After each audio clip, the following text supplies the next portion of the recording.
Bonsoir à tous. Nous allons ouvrir ce conseil municipal. Juste avant, on a quelques procurations. Donc, une procuration de Sylvie Marquet à Sophie Mérès, de Mounir Arabe, Monsieur Scotto Di Carlo, et de Karine Bello à Karine Ménard. C'est tout en termes de procuration. Donc, on va vous faire passer la feuille de présence. Juste avant cela, qui souhaite être secrétaire de séance? Malika? Si? Malika, oui. Qui sera secrétaire de séance? Est-ce que vous êtes d'accord pour que Malika soit secrétaire de séance? Oui. Qui est contre? Qui s'abstient? À l'unanimité, Malika. Je vous propose donc de valider le procès-verbal. Est-ce que vous avez des questions sur le procès-verbal du dernier conseil qui était le 6 avril? Pas de questions. Donc on le soumet au vote. Qui est contre? Qui s'abstient? Unanimité. Merci. Et on va rentrer donc dans le vif du sujet avec le premier point à l'ordre du jour. On a un conseil très RH. Et je laisse la parole à Serge Ronc sur le tableau des effectifs. Très bien, merci Marie. Merci Marie.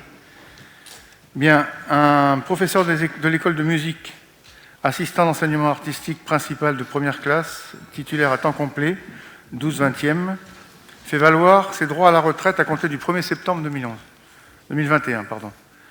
Ces heures seront prises sur un poste existant, occupé par un autre professeur de l'école de musique, assistant d'enseignement artistique, actuellement en CDI, à temps non complet, 10/20e, et qui passera donc à temps complet. Aussi, il sera proposé au conseil municipal de supprimer un poste d'assistant d'enseignement artistique principal de première classe à 12 heures, modifier la durée du temps de travail d'un poste d'assistant d'enseignement artistique de 10 heures à 20 heures, ce qui se traduit par une suppression et une création. Par ailleurs, suite à la restructuration du pôle enfance au sein du service Affaires sociales et finances, pôle regroupant les écoles, les accueils de loisirs, l'accompagnement jeune, le conseil municipal des enfants et le contrat local d'accompagnement scolaire. Il est également proposé au conseil municipal de créer un poste de chef de pôle enfance sur le grade d'animateur territorial. Donc, le conseil municipal est invité à supprimer, à compter du 1er septembre 2021, un emploi à 12/20e au grade d'assistant d'enseignement artistique principal de première classe. C'est donc le départ en retraite. Supprimer, à compter du 1er septembre 2021, un emploi à 10/20e en CDI au grade d'assistant d'enseignement artistique. Créer, à compter de cette date, un emploi en CDI au grade d'assistant d'enseignement artistique à temps complet. Créer, à compter du 1er août 2021, un emploi d'animateur territorial à temps complet. Ensuite, mettre à jour le tableau des effectifs et préciser que les crédits suffisants sont prévus au budget de l'exercice. Merci Serge. Est-ce qu'il y a des questions? Pas de questions. Donc on passe au vote. Qui est contre? Qui s'abstient? Unanimité. Merci. Point numéro 2 sur la mise en application des 1607 heures. Serge. Oui. Alors, depuis la loi numéro 2001-2 du 3 janvier 2001, la durée annuelle du temps de travail dans les collectivités est fixée à 1607 heures pour un équivalent temps plein. Cette loi permettait toutefois aux collectivités de déroger à cette disposition sur la durée annuelle du temps de travail, en les autorisant à maintenir les régimes de temps de travail mis en place antérieurement à son entrée en vigueur en 2001. Cependant, la loi de transformation de la fonction publique vient mettre un terme à cette dérogation à l'application des 1607 heures à compter de 2022. En effet, l'article 47 de la loi numéro 2019-828 prévoit 1. La mise en place obligatoire des 1607 heures au sein des collectivités. 2. La suppression des régimes de temps de travail plus favorables. Aussi, à compter du 1er janvier 2022, tous les congés accordés réduisant la durée du temps de travail effectif sans base légale ou réglementaire ne peuvent plus être maintenus. À ce jour, les agents de la commune de Donzère bénéficient de 2 dispositions dérogatoires aux 1607 heures légales. 1. 5 jours de congés supplémentaires, et 2. La journée du maire accordée le lundi de Pentecôte, appelée journée de solidarité. Suite à la concertation menée avec les représentants du personnel, il est proposé de retenir l'organisation suivante à compter du 1er janvier 2022. Donc, fixation de la durée de travail hebdomadaire de référence à 36h25, soit 7h15 par jour, pour les services non annualisés, afin de faire bénéficier les agents de 7,5 jours de congés dits RTT, en plus des 25 jours de congés annuels. Ajout de 35 heures à l'annualisation pour les autres services, mais maintien à minima de 30 jours de congés inscrits au planning. Concernant la journée de solidarité, réduction d'un jour d'ARTT ou ajout de 7 heures à l'annualisation pour les agents annualisés. Pour les agents exerçant leurs fonctions à temps partiel ou non complet, le nombre de jours ARTT est proratisé à hauteur de leur quotité de travail arrondi à la demi-journée supérieure. Merci Serge. Est-ce qu'il y a des questions sur cette délibération? Pas de questions? Donc je vous propose de mettre au vote. Qui est contre? Qui s'abstient? Unanimité, merci. Point numéro 3.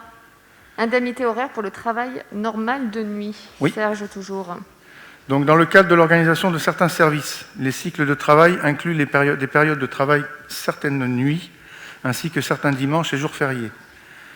Donc, sous réserve de délibération du conseil municipal, il est possible d'instaurer pour les agents titulaires, stagiaires et contractuels, 1. Une indemnité horaire pour travail normal de nuit de 0,17 € par heure versée aux agents qui assurent un service normal de nuit entre 21h et 6h, dans le cadre de la durée réglementaire hebdomadaire du travail. Et une indemnité horaire pour travail du dimanche et jour férié de 0,74 € par heure versée aux agents qui assurent un service le dimanche ou les jours fériés, entre 6h et 21h, dans le cadre de la durée réglementaire hebdomadaire du travail.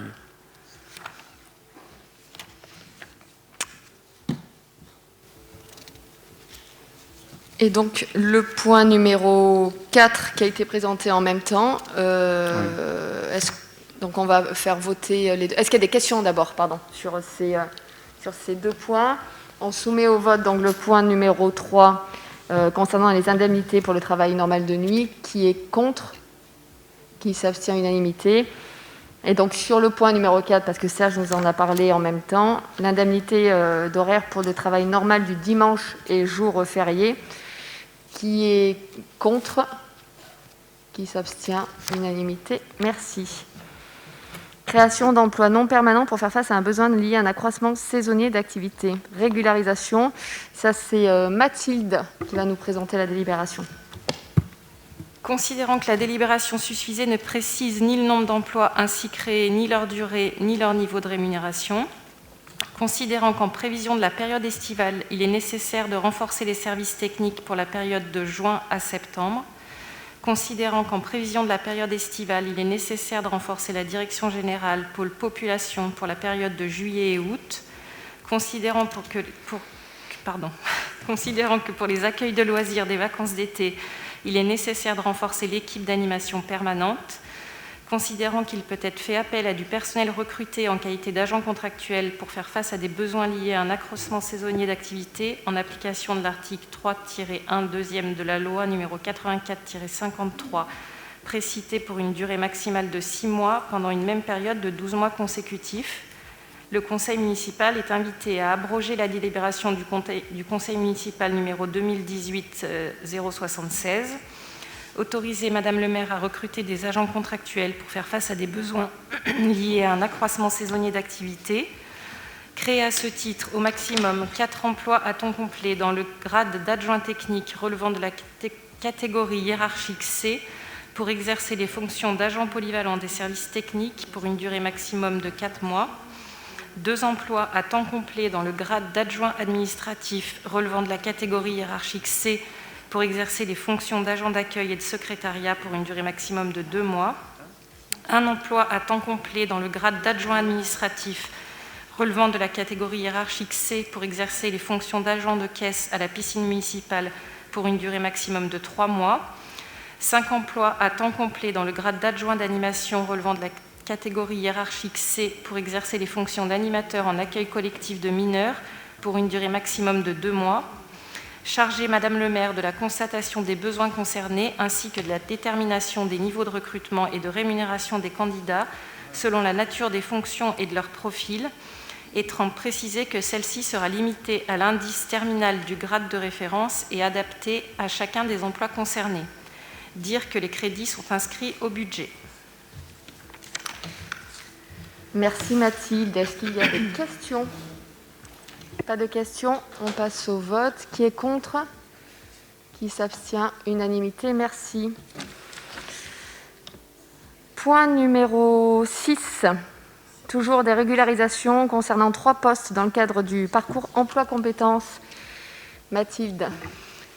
Considérant que la délibération susvisée ne précise pas le nombre d'emplois ainsi créés, considérant que le parcours emploi-compétences est prescrit dans le cadre d'un contrat d'accompagnement dans l'emploi, considérant que ce contrat est un contrat aidé réservé à certains employeurs, en particulier les collectivités territoriales et leurs regroupements, considérant que ce contrat s'adresse aux personnes sans emploi rencontrant des difficultés sociales et professionnelles particulières d'accès à l'emploi, considérant que l'autorisation de mise en œuvre du contrat d'accompagnement dans l'emploi est placée sous la responsabilité des prescripteurs agissant pour le compte de l'État, considérant que l'aide de l'État est fixée par décision du préfet en pourcentage du SMIC brut dans la limite de 26 heures hebdomadaires et l'exonération des charges patronales de sécurité sociale dans le cadre de la mise en œuvre d'un contrat unique d'insertion, considérant que dans le cadre du dispositif Parcours emploi compétences, il apparaît opportun de créer 3 postes dans le cadre du dispositif Parcours emploi compétences pour exercer les fonctions d'agent technique affecté au service technique et d'agent animation affecté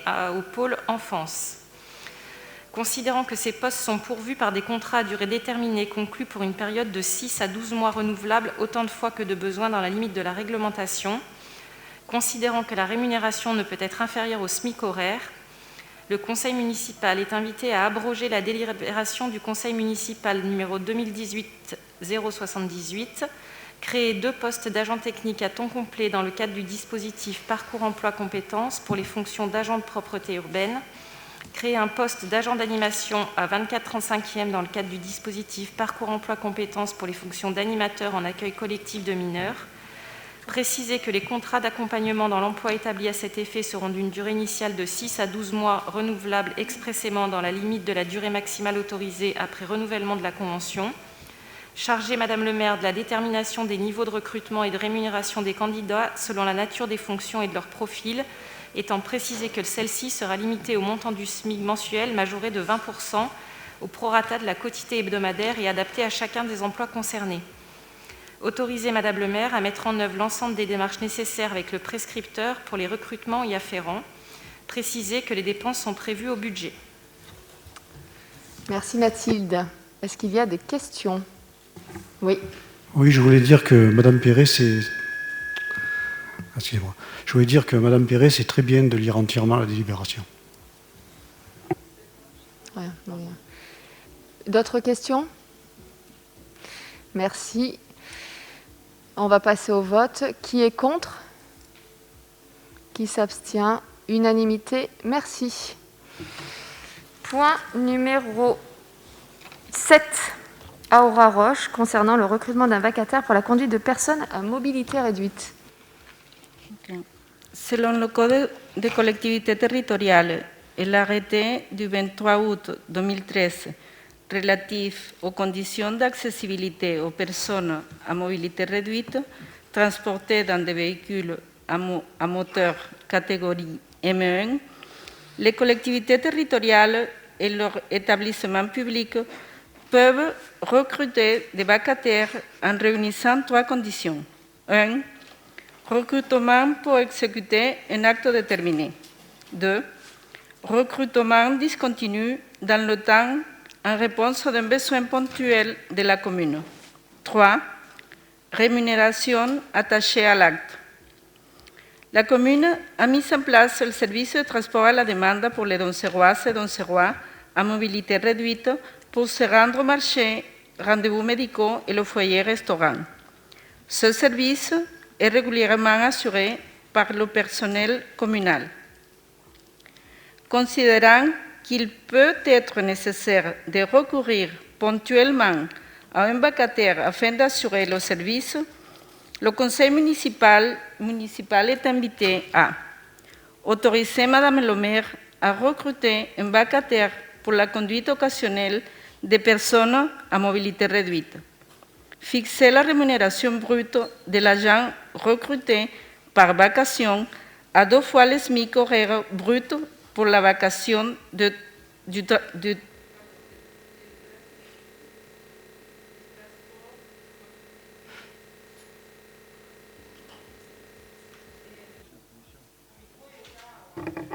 C'est bon. OK. Fixer la rémunération brute de l'agent recruté par vacation à 2 fois le SMIC horaire brut pour la vacation du transport au foyer-restaurant et 4 fois le SMIC horaire brut pour la vacation de transport au marché le samedi matin.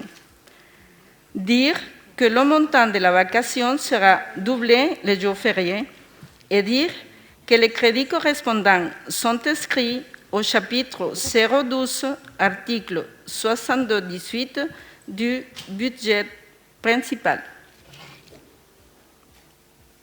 J'ai fini. Merci Aura. Est-ce qu'il y a des questions? Oui, s'il vous plaît.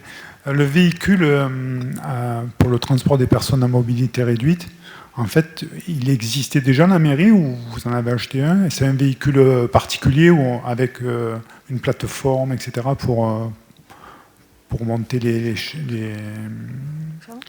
personnes, etc. Ou... Alors, c'est un véhicule qu'on a acheté effectivement en occasion, merci, et d'occasion, et il est adapté aux personnes âgées avec un système d'escalier pour leur permettre de rentrer dans le véhicule. Et l'avantage de ce véhicule-là, c'est qu'il permet aussi de pouvoir véhiculer des personnes handicapées, disons, sur fauteuil, parce qu'il y a la rampe qui est derrière. Et le taxi, je sais ça coûtait cher, mais on sait à peu près, parce que là, du coup, comme les vacataires vont être employés à 2 fois le SMIC horaire brut, voire 4 fois, et doubler le week-end, en matière de rémunération, ça coûte beaucoup plus cher, moins cher. Et du coup, vos vacataires, ils ont pour transporter les personnes à mobilité réduite, ils ont le diplôme et l'attestation qui va bien, je présume. Alors, ça fait beaucoup de questions, mais... Il y en a d'autres de questions ou c'était les seules? Ouais.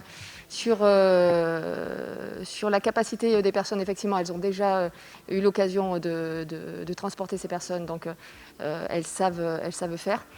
Sur le coût, les 2 fois le SMIC, en fait, c'est pour l'heure et demie que c'est compté. Et quand on fait le calcul complet du coût, quand c'était en prestation, et du coup en régie, même avec l'acquisition du véhicule, en amortissant le véhicule, on revient à beaucoup moins cher. Et la partie vacation, elle est vraiment à la marge au cas où s'il y a un arrêt maladie ou s'il y a des congés qui ne peuvent pas être suppléés en interne. Donc on restera vraiment à la marge sur cette partie de vacation. Mais on reste encore en deçà de ce qui... Et l'avantage, c'est que ça permet effectivement de faire ce qui a été fait jusqu'à présent, mais aussi de pouvoir transporter les personnes à la demande, comme ce que nous étions engagés à le faire. Donc c'est vraiment un service supplémentaire avec un coût qui est moindre pour la collectivité. Est-ce qu'il y a d'autres questions? Non. Donc je vous propose de passer au vote. Qui est contre? Qui s'abstient? Unanimité, merci. Point numéro 8, création de 2 emplois non permanents pour faire face à un accroissement temporaire d'activité. Et donc je laisse la parole à Serge. Oui, en octobre 2020, le conseil municipal a créé un poste de gardien pour la Halle des Sports dans le cadre d'un accroissement temporaire d'activité afin de pouvoir tester le fonctionnement de la salle et les besoins précis. La crise sanitaire et les longues périodes de fermeture ou de fonctionnement partiel de cet équipement sportif n'ont pas permis de tirer les conclusions complètes. Toutefois, cette période a permis de mettre en évidence l'intérêt d'assurer l'entretien de la halle des sports en régie plutôt que de le confier à une société de nettoyage, comme c'est le cas pour les autres bâtiments communaux. En effet, ces tâches d'entretien peuvent utilement être effectuées par des gardiens de l'équipement et assurer ainsi une présence permanente d'un agent communal pendant l'utilisation de la salle. Alors j'ai bien parlé de des gardiens, car il est en effet proposé de disposer pour le gardiennage et l'entretien de la halle des sports, mais plus largement des équipements sportifs, notamment l'entretien de la piscine, de 2 agents afin de couvrir pour la halle des sports toutes les plages horaires d'utilisation en journée et soirée, tant pour les scolaires que pour les associations. Afin de tester ce fonctionnement, il est donc proposé la création de 2 emplois non permanents pour accroissement d'activité pour une durée maximale de 12 mois. Je précise toutefois que ces postes seront d'abord proposés en interne pour des agents qui seraient intéressés par ces nouvelles missions. À défaut, il y aura un recrutement externe. Merci Serge. Est-ce qu'il y a des questions ? Oui. Donc, si je comprends bien, la première personne que vous aviez sélectionnée, c'est elle qui n'a pas donné satisfaction. Voilà. Elle a souhaité arrêter, ou c'est vous qui avez... Non, elle n'a pas souhaité continuer, pour des raisons personnelles. D'accord. Et du coup, là, c'est bien que, parce que je crois que ce n'était pas écrit dans la délibération, mais que vous le proposiez en interne, c'est, je pense, une bonne chose, parce que je sais que vous l'aviez fait une première fois avant d'embaucher la personne, mais compte tenu des conditions, c'est clair que les gens n'étaient pas intéressés, parce qu'une personne seule, c'était infaisable, on le savait déjà à l'avance. On est d'accord. Donc, voilà. Donc ça serait bien, ça serait une bonne chose qu'une personne en interne, prenne. Donc, vous n'excluez pas le fait aussi de prendre, par exemple, s'il y a une personne en interne qui est intéressée, de prendre une personne en interne et une personne externe. Voilà, absolument. Mais la priorité est donnée à l'interne d'abord. Hein. D'accord. Voilà. Est-ce que vous avez d'autres questions ? Non ? Donc on va passer au vote. Qui est contre ? Qui s'abstient ? Unanimité, merci. Point numéro 9. École de musique, tarif réinscription. Et je laisse la parole à Claude. Alors, malgré la crise sanitaire, l'école de musique a continué à assurer des cours, soit en présentiel à l'aide d'outils de visioconférence, soit en présentiel, soit à l'aide d'outils de visioconférence pendant toute l'année scolaire 2020-2021. Toutefois, les cours pour les adultes en présentiel ont été très limités. Seuls les enfants ont pu être accueillis dans les locaux pendant de nombreuses semaines. Le travail en visioconférence pour les adultes a été source de démotivation et il a été difficile d'appréhender et de maintenir le contrôle de la progression de chacun. Le conseil municipal est invité à décider de la gratuité du premier trimestre 2021-2022 pour les adultes inscrits en 2020-2021 souhaitant renouveler leur inscription. Merci Claude. Est-ce qu'il y a des questions ? Pas de questions. On se soumet au vote. Qui est contre ? Qui s'abstient ? Unanimité, merci. Point numéro 10, toujours Claude, pour la vente de livres de la bibliothèque. Alors, la médiathèque propose d'organiser une vente publique de livres à destination des particuliers sous la forme d'une braderie dont la première édition aura lieu à l'occasion du Forum des associations et que cette opération pourra être renouvelée par la suite en fonction du résultat. Il s'agit de pouvoir donner une seconde vie à certains ouvrages, des ouvrages éliminés des collections de la médiathèque au cours des opérations régulières de désherbage. Ces ouvrages concernés présentent tous un état physique correct, mais un contenu ne correspondant plus à la demande du public en bibliothèque. Il peut s'agir de documents au contenu daté et obsolète, n'offrant plus au lecteur un état à jour de la recherche, d'ouvrages défraîchis dont la réparation s'avère impossible ou trop onéreuse, d'ouvrages dépassés dont le nombre d'exemplaires est devenu trop important par rapport aux besoins, de documents ne correspondant plus à l'actualité et à la demande du public. L'usage de ces documents en bibliothèque ayant modifié leur apparence, couverture plastifiée, tampons, cotation, leur mise en vente ne constitue pas une concurrence avec le marché du neuf ni même de l'occasion. La vente sera proposée uniquement à destination des particuliers. Le conseil municipal est invité à approuver l'organisation d'une vente publique à des particuliers des ouvrages désherbés, fixer comme suit les tarifs de vente de livres, 1 € les 2 livres pour jeunesse, 1 € le livre adulte. Dire que ces sommes seront encaissées sur la régie de recettes de l'école de musique. Merci Claude. Est-ce qu'il y a des questions? Oui, et vous n'aviez pas des projets de kiosque à livres, de réhabiliter, parce que je sais qu'il y avait une expérience qui avait été faite au parc, mais bon, qui avait malheureusement pas fonctionné. Enfin, c'est pas que ça avait pas fonctionné, ça avait été délabré. Vous n'aviez pas ce projet d'en refaire, parce que du coup, les livres ils auraient pu servir à ça? Si, on avait le projet de relancer des boîtes à livres. Justement, on en a parlé dernièrement lors d'une réunion avec le personnel de la médiathèque et en bureau municipal. On va mettre au point un prototype de boîte à livres qui sera monté en kit. On va le proposer de le faire au niveau du centre de loisirs, de façon à le faire décorer par les enfants et de le mettre en place à divers points stratégiques au niveau de la ville. Mais ce qui n'empêche pas qu'il y ait du désherbage, il faut qu'on l'élimine au maximum. Et les livres qu'on pourra mettre dans les boîtes à livres, ils pourront être mis à disposition par des privés, par des gens qui veulent mettre à disposition des livres qu'ils ont chez eux. Merci. D'autres questions? Oui, s'il vous plaît, une question à monsieur l'adjoint à la culture. Avez-vous envisagé un plafond d'achat par personne ou ce n'est pas limité? Non, on n'a pas abordé ce sujet-là, il n'y a pas de plafond ou quoi que ce soit. Merci. Est-ce qu'il y a d'autres questions? Non. Je vous propose qu'on passe au vote. Qui est contre? Qui s'abstient? Unanimité, merci. Point numéro 11. Karine Ménard sur l'accueil de loisirs concernant le remboursement de tickets prépayés.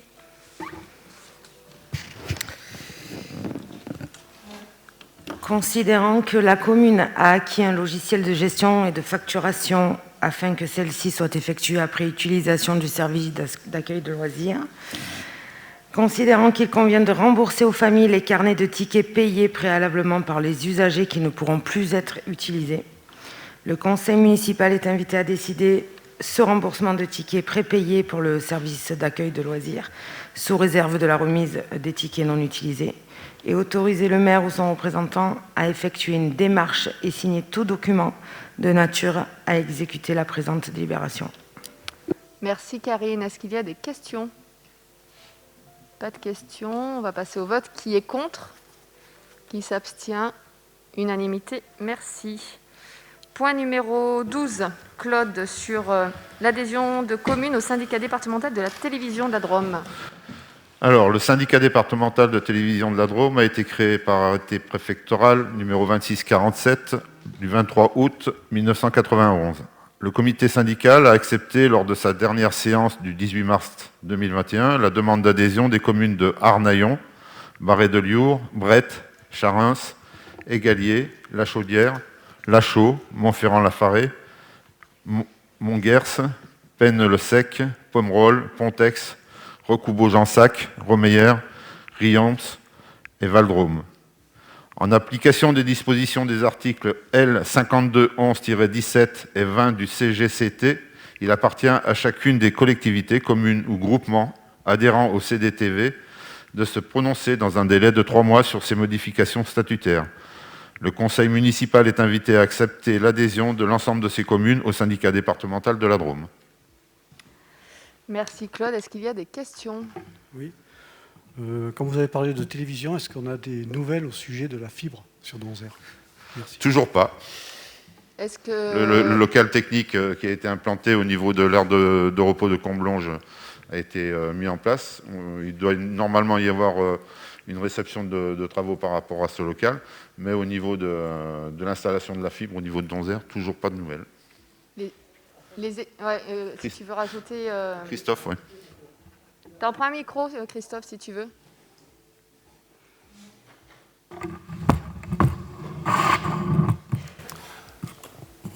Oui, j'avais rajouté ça, donc la phase d'étude a commencé en janvier 2021.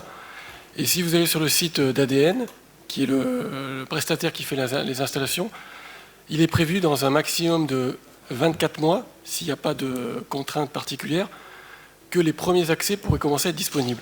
Donc ça veut dire que dans le meilleur des cas, ça pourrait arriver d'ici fin 2023. Donc d'ici 2 ans maximum. Voilà. Merci Christophe. Est-ce que vous avez d'autres questions? Non, pas de questions. Donc on vous propose de passer au vote. Qui est contre? Qui s'abstient? Unanimité. Merci. Point numéro 13, Gabriel, pour la modification des statuts du syndicat d'irrigation Dromois. Alors, considérant la création du syndicat d'irrigation Dromois, le CID, par arrêté préfectoral du 27 mai 2013, considérant la volonté du syndicat de l'adresse de son siège à Montélier, 23 rue des Tilleuls, ils ont construit un nouveau bâtiment, considérant que le périmètre du syndicat d'irrigation Dromois couvre l'ensemble du département de la Drôme et qu'il peut s'étendre aux communes des départements voisins dans la mesure où il y a mixité de bassins versants, considérant la demande d'adhésion formulée par les conseillers municipaux des communes de la Répara, Auriple, de Saou et Autichamp, considérant que la modification des statuts d'un syndicat intercommunal suppose une délibération favorable de ces communes, membres de la majorité qualifiée, soit des 2/3 au moins des conseillers municipaux des communes représentant plus de la moitié de la population totale de celle-ci, ou soit la moitié au moins des conseillers municipaux des communes représentant les 2/3 de la population. Considérant que l'adhésion des 3 communes est de nature à renforcer l'action du syndicat et à baisser les prix, le conseil municipal est invité à accepter l'adhésion des communes de la Répara, Aurible, Saou et Autichamp au syndicat d'irrigation Dromois, de valider la modification du siège du syndicat et de valider les statuts du syndicat ainsi modifiés. Merci Gabriel. Est-ce qu'il y a des questions? Pas de questions. Qui est contre? Qui s'abstient? Unanimité. Merci. Point numéro 14, concernant la convention avec l'Office de tourisme de Montélimar Agglomération. Je laisse la parole à Thibault. Considérant que l'Office du tourisme Montélimar Agglomération structure une offre d'itinéraire VTT-VTC sous la forme d'une base VTT en lien avec certaines communes de l'agglomération, considérant que ces itinéraires pourraient faire l'objet d'une inscription au plan départemental des espaces, sites et itinéraires, le PDESI, considérant que l'Office du tourisme Montélimar Agglomération s'appuie sur cette réalisation sur les compétences et le savoir-faire du comité départemental du cyclotourisme de la Drôme, c'est-à-dire le CODEP 26, affilié à la Fédération française de cyclotourisme, considérant que la commune de Donzère possède de nombreux chemins ruraux et communaux qui pourraient être ouverts et aménagés pour la pratique de la randonnée pédestre, équine ou cycliste, considérant que pour intégrer ces chemins aux divers itinéraires de randonnée proposés par l'Office de tourisme Montélimar Agglomération, il convient de les ouvrir au public, de les baliser et de les faire apparaître dans un topo guide et d'assurer leur entretien. Vu le projet de convention de passage base VTT Agglo Montélimar en pièces jointes, le conseil municipal est invité à autoriser le passage de randonneurs sur ces chemins ruraux et communaux, à autoriser la signature de la convention de passage base VTT Agglo Montélimar avec l'Office de tourisme Montélimar Agglomération. Merci Thibault. Est-ce qu'il y a des questions sur cette délibération? Oui, avez-vous l'évolution du projet entre Châteauneuf et Donzère sur la Virona? Parce qu'on est obligé de passer du côté Ardèche pour revenir sur Donzère. Donc est-ce que le projet va évoluer? Est-ce qu'il va passer de l'autre côté, vers le chemin de fer? Est-ce que vous avez des nouvelles sur ce sujet? Des nouvelles, oui, parce qu'on y travaille activement depuis quelques mois. La Virona, ça fait quand même quelques années qu'elle passe côté Ardèche. Et donc, effectivement, depuis juillet de l'année dernière, Thibault s'est emparé du dossier. Si tu veux le dire dans les grandes lignes, Thibault. Oui, alors il a été proposé à la commune de Châteauneuf de faire partie du projet puisqu'ils ont une part sur le terrain. de restructurer toute cette partie, puisque pour l'instant, elle est peu praticable. C'est un petit peu un champ de boue. Voilà, et donc on attend en fait les accords nécessaires de la CNR pour lancer des travaux éventuels. Voilà. Le projet est déjà bien évolué. Oui, le long du chemin de fer, c'est ça. Merci Thibault.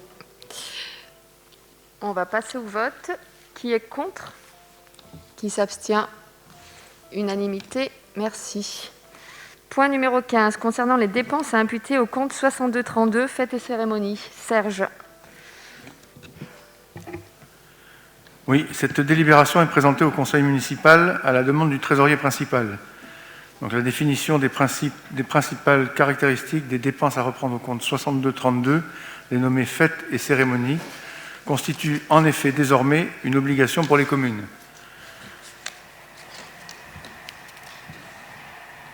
Je pourrais rajouter qu'il n'y a pas de nouveauté dans les dépenses prévues à ce compte. Ont été reprises toutes celles qui sont actuellement prises en charge par la commune. Est-ce que vous avez des questions? Merci. C'est-à-dire que le compte 6232 donc, aura des sous-groupes, comme c'était auparavant, c'est ça? Non, en fait, ce n'est pas des sous-groupes. C'est simplement que c'est le type de dépenses que l'on peut payer sur ce compte-là. Et donc, le trésorier nous demande de préciser. Donc, on a sorti tous les grands livres et on a repris ce qui était. Ce n'est pas des sous-groupes, c'est simplement le type de dépense qui peut être supporté par cet article-là. D'autres questions? On passe au vote. Qui est contre? Qui s'abstient? Unanimité. Merci. Constitution d'une servitude de passage de réseau sur le domaine privé de la commune. Alain Di Paola. Oui. Les 3 prochaines délibérations concernent des constitutions de servitude de passage. Comme il y a des parties qui sont redondantes, je ne les répéterai pas à chaque fois. Comme chacun le sait, Enedis, aussi bien que GRDF, interviennent sur le territoire des communes afin d'entretenir et de moderniser les réseaux qui existent. Ces travaux, lorsqu'ils concernent le domaine privé communal, obligent à passer des conventions de servitude de passage entre le concessionnaire et la ville. Considérant que ces conventions de servitude, qui sont des cessions de droits réels immobiliers, doivent être autorisées par le conseil municipal et faire l'objet d'actes authentiques, considérant que le concessionnaire Enedis demande à intervenir sur des parcelles dépendantes du domaine communal privé, considérant que cette servitude serait autorisée sans indemnité car Enedis prend à sa charge les formalités de publication au bureau des hypothèques et les frais d'actes authentiques, le conseil municipal est invité à autoriser Enedis à établir à demeure sur le domaine privé communal, sans indemnité, une canalisation souterraine sous les parcelles cadastrées C1666 et C1665. En fait, j'explique, il s'agit depuis un poste EDF qui se trouve avenue de Königsberg, d'aller alimenter sur l'aire de Cambelange, donc les parcelles que je viens de citer, d'aller alimenter justement ce dont on parlait juste avant, le poste dans lequel tous les câbles de fibres, etc., seront réunis. Donc, le conseil municipal est invité à autoriser cette convention, demander à Enedis que la convention de servitude fasse l'objet d'un acte authentique par devant le notaire, approuver les termes de la convention de servitude et autoriser Madame le maire ou l'adjoint délégué aux travaux à signer la dite convention. Merci Alain. Est-ce que vous avez des questions? Pas de questions. Je vous propose qu'on passe au vote. Qui est contre? Qui s'abstient? Unanimité, merci. Point numéro 17, toujours une servitude de passage. Alain, tu veux... Donc, cette convention de servitude de passage qui doit avoir lieu avec les mêmes principes que celles que j'ai citées précédemment, concerne l'établissement d'une ligne qui va aller alimenter la plateforme Intermarché. Donc elle va partir, en ce qui nous concerne, c'est-à-dire sur le domaine communal privé, elle va partir du rond-point des éoliennes jusqu'à la plateforme Intermarché et traverse donc des parcelles le long de la route, je crois qu'elle s'appelle avenue Gustave Eiffel. Donc l'objet de la servitude de passage concerne ce tracé. Donc le conseil municipal est invité à autoriser Enedis à établir à demeure sur le domaine privé communal sans indemnité une canalisation souterraine sur les parcelles qui sont concernées.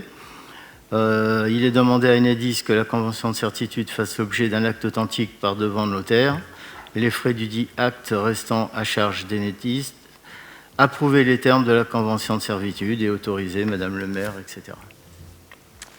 Est-ce qu'il y a des questions? Pas de questions. Qui est contre? Qui s'abstient? Unanimité, merci. Point numéro 18. Donc, troisième constitution de servitude, celle-ci au profit de GRDF. Alors là, c'est exactement le même problème. Il s'agit d'aller alimenter en gaz la plateforme Intermarché, mais cette fois-ci, c'est un peu plus compliqué. Elle va bien traverser les parcelles communales privées que j'ai citées précédemment pour l'électricité, mais le trajet est plus lent. On n'en parle pas puisqu'il emprunte en grande partie la route nationale 7, donc elle est sur le domaine qui ne concerne pas le domaine communal privé. En conséquence, le conseil municipal est invité à autoriser GRDF à établir à demeure sur le domaine privé communal sans indemnité une canalisation souterraine sur les parcelles précitées, approuver les termes de la convention de servitude et autoriser Madame le maire, etc. Merci Alain. Est-ce qu'il y a des questions? Non. Qui est contre? Qui s'abstient?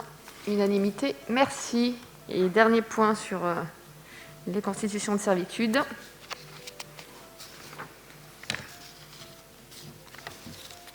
Alors, je pensais que j'en avais une autre. En fait, ce n'est pas une servitude, c'est l'exercice... Non, on a les riailles. Voilà. Juste avant, c'est les riailles. Ah, 19. Ouais. Merci.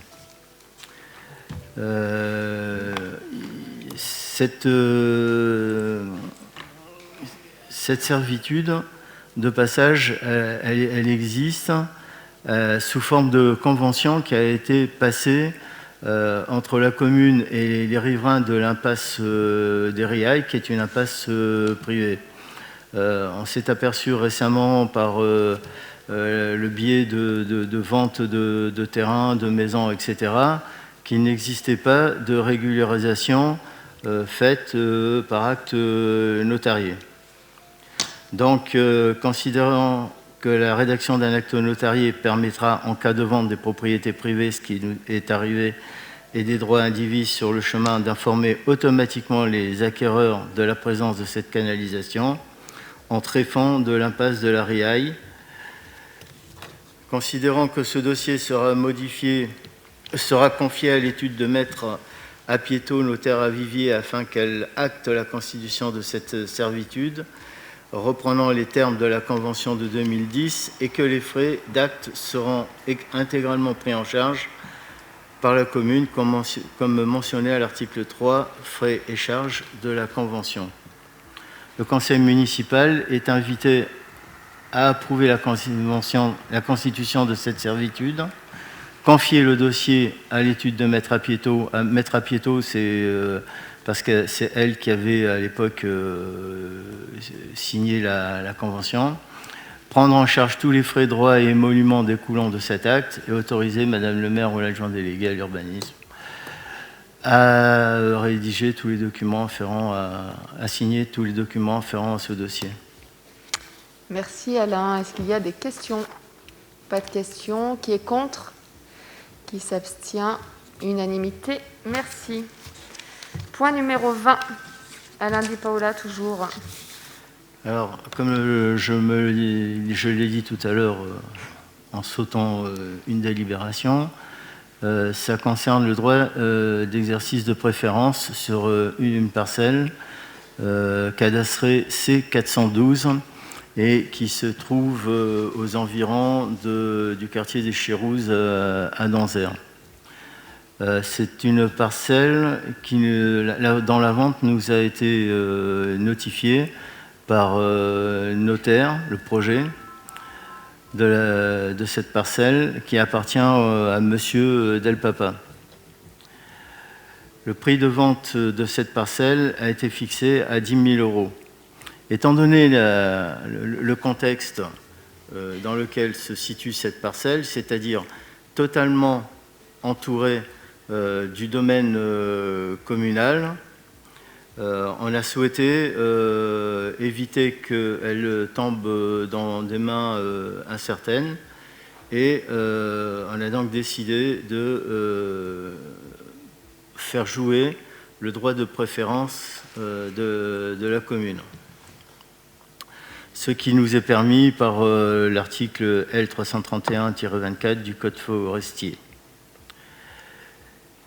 Considérant que cette parcelle, donc, comme je le disais, est contiguë et limitrophe à plusieurs propriétés communales, considérant qu'elle présente un intérêt environnemental et écologique qu'il convient de préserver, le conseil municipal est invité à exercer le droit de préférence au prix de 10 000 €, comptant le jour de la signature de l'acte authentique.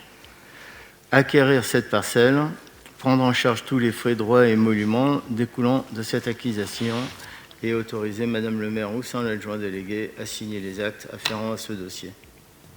Merci Alain. Est-ce qu'il y a des questions? Juste pour savoir elle est classée en quelle zone, cette parcelle? C'est la zone qui est dénommée les Chérouzes. C'est la zone naturelle. Non, ce que je veux dire, elle est en zone verte, Natura, Elle est en zone naturelle. On va passer au vote. Qui est contre? Qui s'abstient? Unanimité. Merci. Point numéro 21. Concernant la convention de partage de fiscalité professionnelle de 2021. C'est une délibération que l'on retrouve tous les ans afin de financer une partie de la compétence déchets et économie. Donc, comme vous le voyez, il est proposé donc de reverser à la communauté de communes 3 éléments. Une part fixe de 422 606 €, qui est reversée à la CCDSP. Une part variable de 32 000 € versée à la CCDSP également. Et la part supplémentaire qui correspond en fait aux travaux d'investissement sur la zone des éoliennes de 946 470 000 €. Et ça, ce sont des montants que l'on a déjà vus lors du vote du budget. Est-ce que vous avez des questions sur ce point? Pas de questions. Qui est contre? Qui s'abstient? Unanimité. Merci. Et le point 22, qui concerne la convention de gestion des zones d'activité pour l'année 2020-2021. C'est le montant forfaitaire de 2021. Et donc, c'est ce qu'on a vu tout à l'heure. C'est la convention qui justifie le versement des 32 000 € à la communauté de communes concernant l'entretien des zones d'activité. Donc, on vous propose de délibérer sur cette convention de gestion. Est-ce que vous avez des questions? Pas de questions. Qui est contre?